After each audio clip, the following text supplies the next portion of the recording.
आज हम फरीदाबाद में भटकल विधानसभा में आज हम भटकल झील पर बैठे हैं और हमने आज अलग अलग फैकल्टी से अलग अलग प्रोफेशन से बहनों को महिलाओं को जोड़ा है और हम सब महिलाएं प्रधानमंत्री हमारे जो देश के तो लाडले सपूत हैं ही हैं और विश्व भर में लोकप्रिय हैं, उनका धन्यवाद करने के लिए एकत्रित हुए हैं ताकि जो अभी हाल ही में 2-4 दिन पहले जो महिला रिजर्वेशन बिल पास हुआ उसका धन्यवाद करने के लिए इकट्ठे हुए हैं कि ये आवाज़ मोदी जी तक पहुंचनी भी चाहिए और जनता तक भी इस माध्यम से जानी चाहिए कि इसमें कोई संदेह नहीं है कि बहन बेटियों को तो भारत में तो पूजा ही उनको जाता है। ये देश जीजाबाई का देश है, ये देश रानी लक्ष्मीबाई का है, ये देश पन्नाधाय का भी है।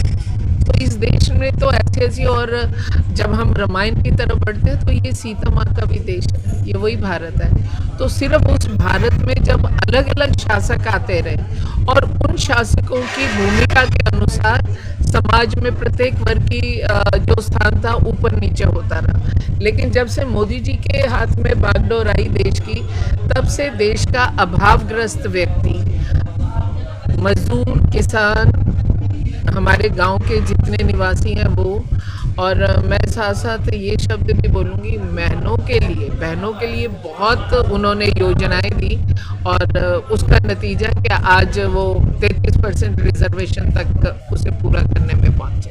हरियाणा के कांग्रेस के कई नेता इस पर सवाल उठा रहे हैं, उससे पॉलिटिकल स्ट्रेटजी भी बता रहे हैं। क्या लगता है आपको जो जिस तरह के आरोप का दौर शुरू हो गया? मैं ये मानती हूँ कि एक कहावत है, खिसियानी बिल्ली खपा नोचे। तो मुझे लगता है कि जो जहाँ एक तरफ वो इसके ऊपर क्रिटिसिज्म कर रहे हैं और मुझे ये भी नहीं समझ आ रहा जो राजनीतिक दलों के पुरुष, खासतौर से कांग्रेस के, जो इसको क्रिटिसाइज कर रहे हैं, वो ये भूल गए कि उनके दल की नेता नहीं है, सर्वोच्च नेता नहीं है, नेत्री है, जिसका नाम है श्रीमती सोनिया गांधी। और उन्हीं की सर्वोच्च नेत्री ये कहती है कि उनके पति का सपना मोदी जी ने पूरा किया और वहीं पर उनके दल के लोग ये कह रहे हैं, तो ये विरोधाभास है। वहां पर भी उस महिला को दबाने की कोशिश की जा रही है, मैं ये मानती हूँ। ये बहुत अच्छा सराहनीय कदम है। देखिए, महिलाओं को आगे बढ़ने से जो है, जब पढ़ी लिखी महिला होती है समाज में तो उसका परिवार और उसके 2 परिवार आगे बढ़ते हैं। तो जब वो राजनीति में भी आ जाएगी, अपने क्षेत्र की बातें वो समझ पाएगी, उससे लोग मिलेंगे, अपनी प्रॉब्लम्स बताएंगे, उन बातों को वो लोकसभा राज्यसभा में रखेगी या पंचायत से लेके आगे डिस्कस करेगी, तो नेचुरली एक जो है देश का विकास ही तो होने वाला है इसके अंदर। तो ये बहुत ज़रूरी है कि महिला का जो ये बिल आया है, जितनी % महिलाएं आगे जाएंगी उतना ही हमारा देश आगे बढ़ेगा। तो ये बहुत ही सराहनीय कदम है और महिलाओं को सशक्तिकरण करना मतलब हमारे देश को, भारत देश को सशक्तिकरण करना। वीडियो देख रहे हैं, मोदी जी को क्या कहना चाहेंगे इस वीडियो? उनको हम दिल से धन्यवाद कहना चाहेंगे क्योंकि वो बहुत ज़्यादा सोचते हैं हम महिलाओं के बारे में। एज ए डॉक्टर भी मैंने देखा है कि उन्होंने महिलाओं के लिए बहुत सारे स्कीम्स करी हैं।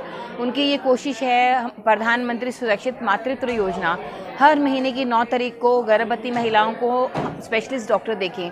मैं भी चाहती हूँ, जब से शुरू हुई है, मैंने एक आधा दिन छोड़ के किसी वजह से मैंने मिस किया है, उसमें देखा गया कि महिलाओं के लिए प्रॉपर चेकअप होता है, अल्ट्रासाउंड फैसिलिटी, और उनको खुराक के बारे में समझाया जाता है और डिलीवरी के टाइम तक उनको टैबलेट्स दी जाती हैं। और हमारे हर क्षेत्र में जहाँ पे भी ये प्रधानमंत्री योजना का हम प्रोग्राम करते हैं, उनको खाने के लिए भुने हुए चने हैं, गुड़ है, ऐसी बहुत पौष्टिक आहार के दिया जाता है। हम खुद देते हैं अपने हाथों से। और प्लस महिलाओं को डिलीवरी के टाइम पे कुछ राशि भी दी जाती है जिससे कि अपना और बच्चे का वो ध्यान रखें। और महिलाओं को हम लोग कोशिश करते हैं कि डिलीवरी मैक्सिमम वो घर पे ना करा के अस्पताल में कराएं। उसके अलावा भी महिलाओं के लिए उन्होंने बहुत सारे चीज़ें करी हैं, कुछ आर्टिकल्स हटाए हैं, कुछ जो महिलाओं को आगे बढ़ने से रोकते थे, वो कुछ कार्यों में उन्होंने बहुत आगे बढ़ने की महिलाओं को कोशिश करी गई है। तो बहुत अच्छा है उनके लिए। यूँ तो आप परिचय की मोहताज नहीं है, लेकिन जो दर्शक आपको देख रहे हैं उनके लिए आपका परिचय जानना चाहेंगे। और आज सीमा त्रिखा जी के द्वारा सभी महिलाओं को एकजुट किया गया, मोदी जी का धन्यवाद किया गया, जिस तरीके से राजनीति में उनको 30% की जो हिस्सेदारी दी है, आरक्षण दिया है, क्या कहना चाहेंगे? मैं फरीदाबाद से सामाजिक कार्य करता हूँ, प्लस भाजपा में भी कार्य करती हूँ। और मोदी जी ने महिलाओं के लिए इतना कुछ करा है कि किन शब्दों में बताएं। मोदी जी महिलाओं के लिए कभी कुछ, और आप देख रहे हो कि 33% का जो आरक्षण भी आपने भी देखा है। तो कहीं ना कहीं महिलाओं को एक तरीके से आगे बढ़ाने का मोदी जी कार्य कर रहे हैं। और पहले के टाइम में महिलाएं निकलती तो थी, बट कहीं ना कहीं एक सोचना पड़ता था कि हम आगे जाएंगे तो हमें कामयाबी मिलेगी कि नहीं मिलेगी। बट जिस तरीके से मोदी जी महिला को कहीं ना कहीं जागरूक कर रहे हैं और उनके लिए इतना अच्छा कार्य कर रहे हैं, बहुत से जैसे मुस्लिम महिला भी आप देख लो कि 3 तलाक को लेके कितना मतलब उनके लिए वो मोदी जी ने करा के वो बिल्कुल ख़त्म कर दिया। तो कहीं ना कहीं हमारा जो है हिंदू समाज तो सपोर्ट कर रहा है, पर मुस्लिम समाज भी बढ़ चढ़ कर मोदी जी को सपोर्ट कर रहा है। और महिलाएँ धीरे धीरे अगर इस तरीके से कुछ करने की सोचती रहेंगी तो देखो बात दोनों तरफ से होती है। कुछ तो महिलाओं को भी जागरूक होने के लिए कुछ ना कुछ करना चाहिए, आगे बढ़ना चाहिए कि हमें जब सरकार की तरफ से इतनी छूट मिल रही है और हमें इतना मतलब कि इतने सारी योजनाएं हमारे लिए मोदी जी ला रहे हैं, तो महिला को भी बढ़ चढ़ कर आगे मतलब उसमें हिस्सा लेना चाहिए। हाँ, जो बात थी आज जिसके लिए धन्यवाद करना हाँ, चाहिए आप। हाँ। तो क्या लगता है इससे कितना बड़ा बदलाव आएगा? इससे बहुत बड़ा बदलाव आएगा और कहीं ना कहीं महिलाओं के लिए बहुत ही एक अच्छा है।